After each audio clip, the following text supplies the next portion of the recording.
Hello and welcome to your first tutorial on Bootstrap. Bootstrap is an open source toolkit for developing with HTML, CSS and JavaScript.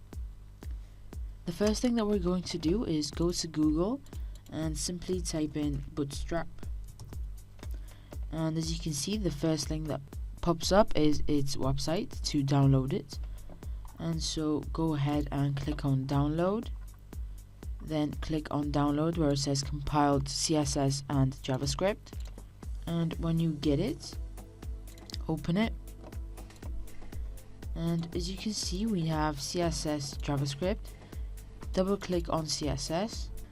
Then what we're going to use is it's going to be Bootstrap min CSS.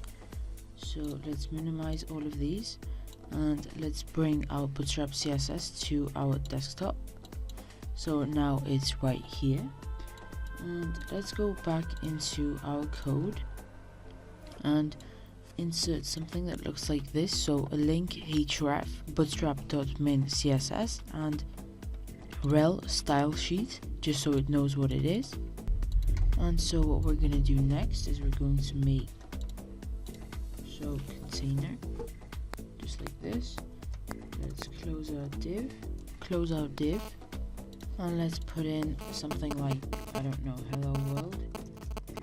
And when we save, refresh our page, you can see that we already have a fixed in margin right here. So if I didn't have this, it would look like just normal HTML text from the top. I can change container to container fluid. Now when we save and refresh, you can see the margin gets a little bit smaller. Now inside of this div, let's make another div, and the class is going to be a bootstrap element, which is jumbotron. Close it. Now let's make a h1 tag and something like first page. Close h1, and let's also make a p tag as well. Text. Now when we save our page, we get something that looks like this. As you can see, just from this jumbotron we get a border, we get our first page due to h1 and our text due to our p tag.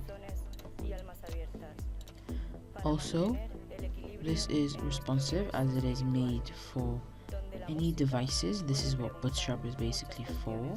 As you can see right here, it works perfectly fine for any device.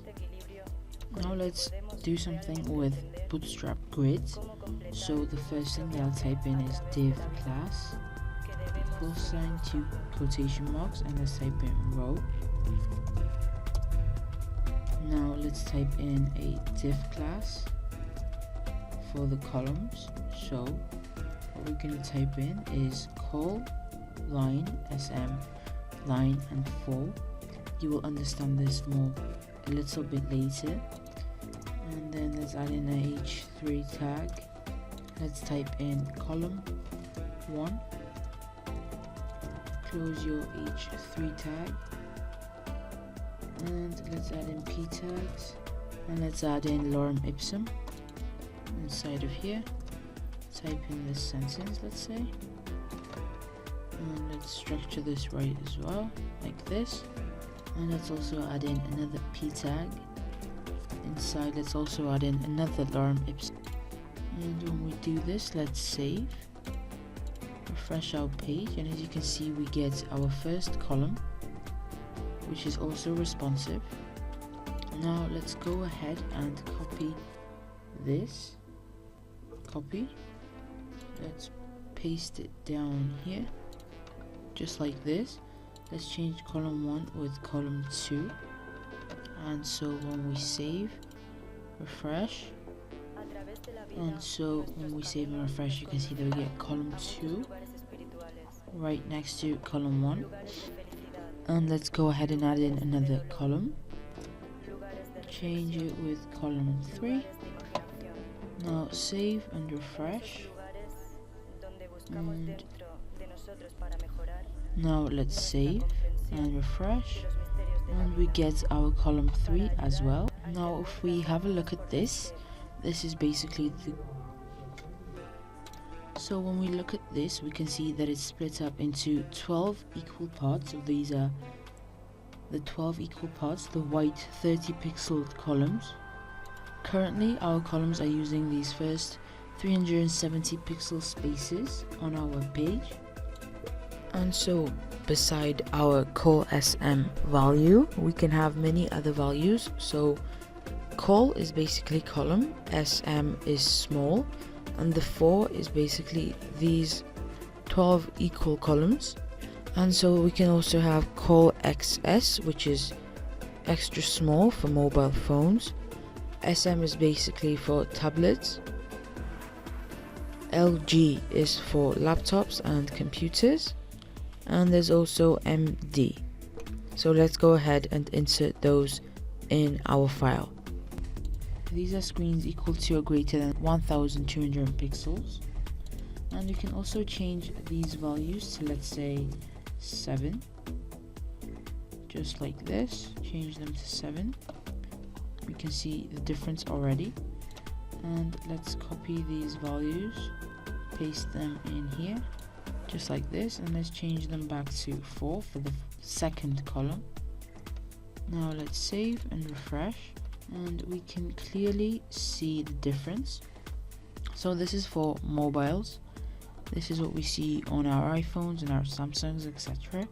This is tablet mode. As you can see, column 3 comes to the right side.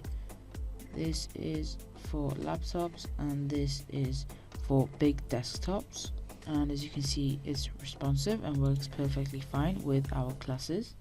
So for our first div class, which is col SM4, so the values with 4, it basically spreads from 12 equal places to 4. And the second div is basically 1 in 7. And let's add in some more text to just understand what's happening. Let's go ahead and do that right now. Now when we save, you can see the difference clearly right here for different devices, etc. Let's go ahead and change col SM7 to 8, so for our phone device.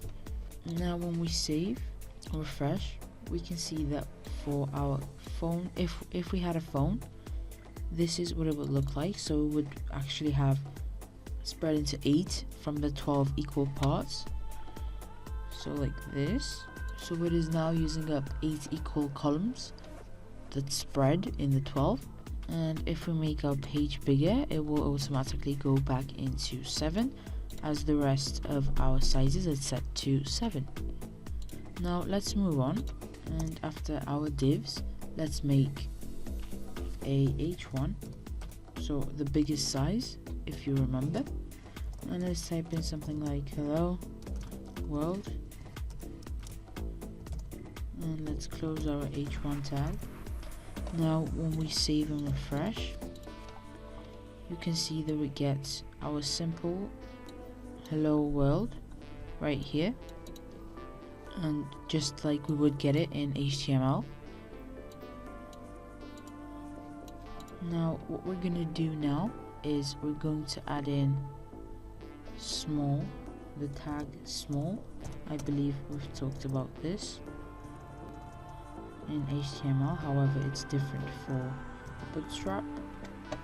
And so from our Bootstrap library, you can see that world now loses its boldness and it gets a little bit smaller. So it gets smaller from its parent element. Now if we add in the mark tag to hello, so mark, let's also close the mark tag.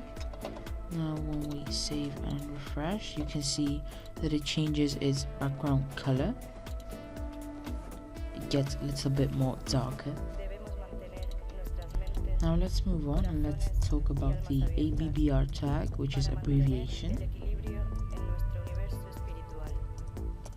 ABBR, and inside of our ABBR tag, let's type in the title attributes. and type in this is Bootstrap.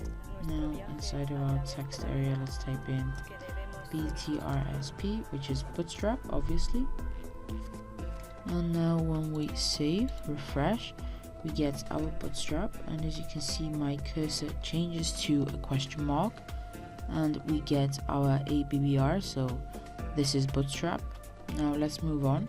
Now if you remember, we've talked about the block quote tag before, so let's go ahead and insert it right here.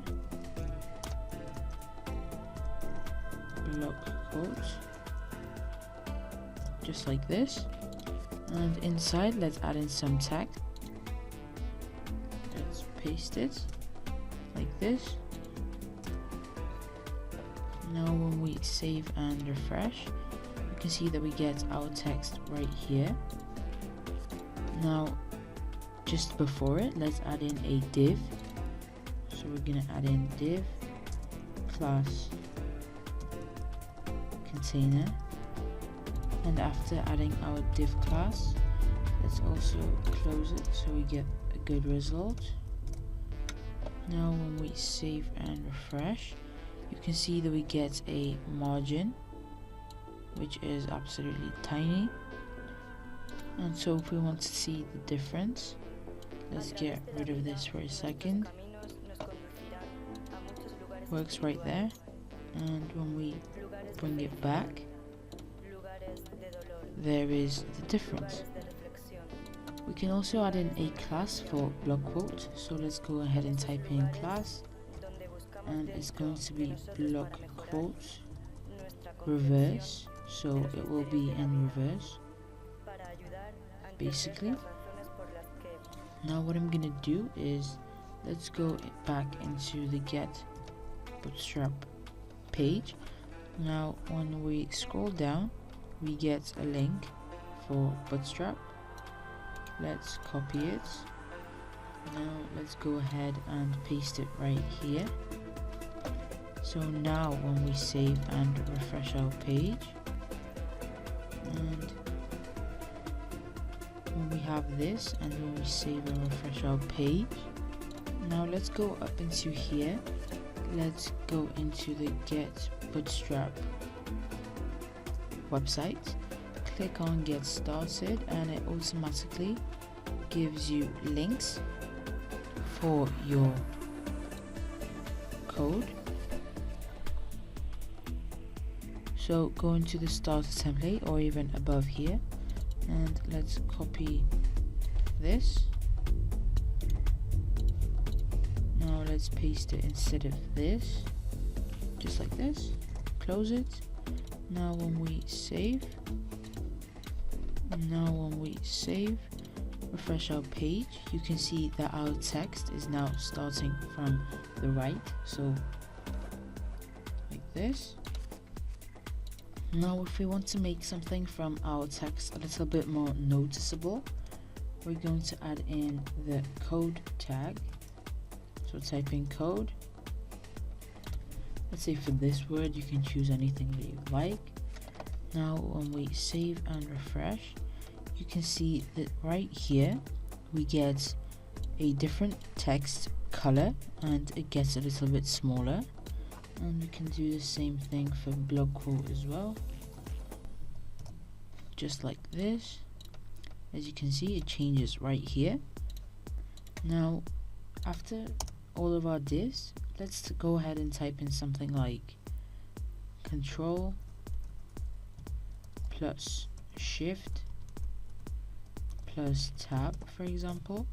Now when we save this, we get this simple text right here, just random text. However, if we add in our KDB tags, KBD tags, and let's also close it, KBD, like this, our text now changes. It gets a different background color. Now if you remember our pre-tag, which is this, let's do it with block quotes.